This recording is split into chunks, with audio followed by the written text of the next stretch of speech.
Kapan ya masuk sekolah lagi? Sudah bosan nih di rumah. Inilah ungkapan polos yang diucapkan oleh anak-anak seumuran sekolah dasar, SMP, dan SMA. Virus corona atau COVID-19 ternyata mampu memporak-porandakan kehidupan di dunia ini. Semua sektor dan bidang dalam kehidupan ini ternyata semuanya bermasalah. Baik dari sektor ekonomi, sosial, budaya, bahkan pendidikan.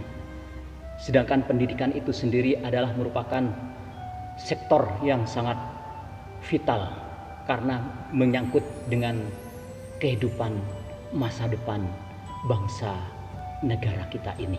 Sudah beberapa bulan anak-anak kita tidak bisa melaksanakan pendidikan di sekolah atau di kelas masing-masing. Walaupun berbagai macam cara pemerintah, ada yang pendidikan melalui daring, melalui televisi, sehingga anak-anak mulanya merasa nyaman mereka belajar mengenyam pendidikan di rumah. Namun akhir-akhir ini nampaknya kegiatan-kegiatan tersebut sangat membosankan. Sangat-sangat minim dari beberapa persen anak yang terus memacu pendidikan lewat beberapa media. Sehingga hal ini akan berpengaruh bagaimana masa depan daripada anak-anak generasi penerus sebagai calon-calon menjadi pemimpin di negeri ini. Memang iya, Menteri Pendidikan sudah berbagai macam cara mencari metode agar pendidikan ini tidak berhenti. Namun seberapa efektifkah setelah ini diterapkan melalui pendidikan di rumah? Ada sisi positif dan negatifnya. Dalam beberapa waktu lalu Menteri Pendidikan memberikan statementnya bahwa pendidikan di rumah itu banyak mengandung positifnya.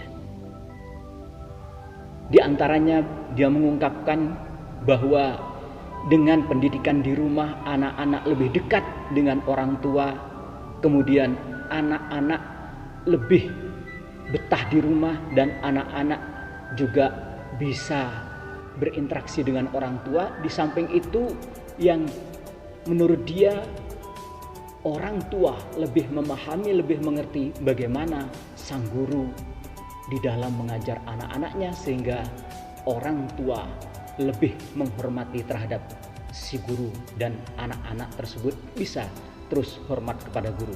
Namun di sisi lain, pendidikan di rumah ini baru beberapa bulan berjalan, ternyata dari beberapa persen anak-anak ternyata merasa bosan, jenuh.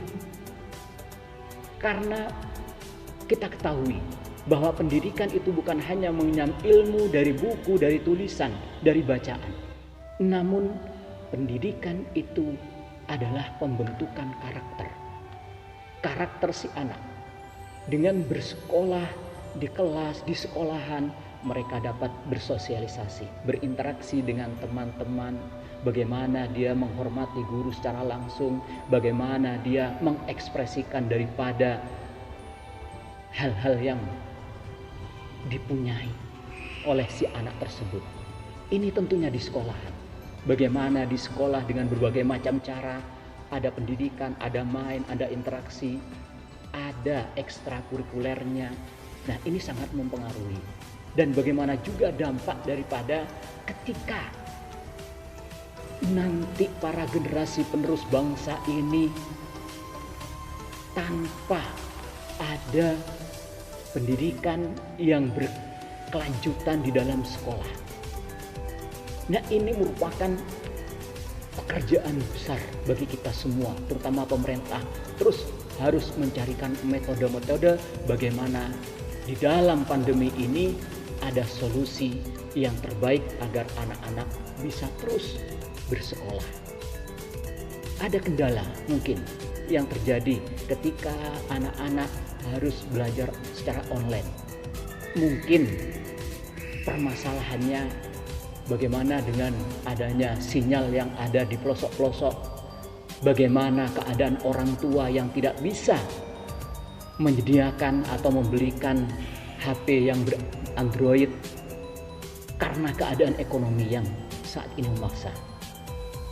Baik juga ada usaha pemerintah dari belajar lewat media televisi.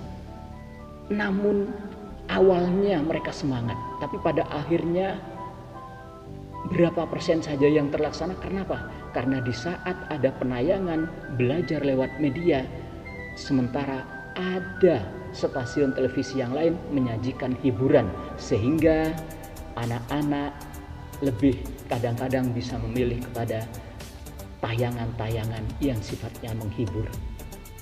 Ini yang menjadi kendala. Maka kedepannya bagaimana caranya, walaupun ada wacana bahwa sekolah akan dimulai dari tanggal 1 Juli.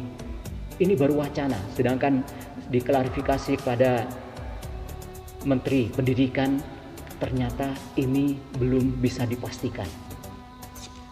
Kenapa? Ini bukan keputusan dari Menteri Pendidikan semata. Sebab ini akan berkaitan dengan masalah kesehatan. Pelaksanaan sekolah itu tergantung dari gugus depan penanganan percepatan COVID-19 ini. Jadi dalam hal ini perlu banyak pertimbangan pemerintah. Maka semua harus tetap memikirkan bagaimana nasib bangsa ini ketika para generasi penerus mengurang ilmunya. Terima kasih. Mudah-mudahan bermanfaat.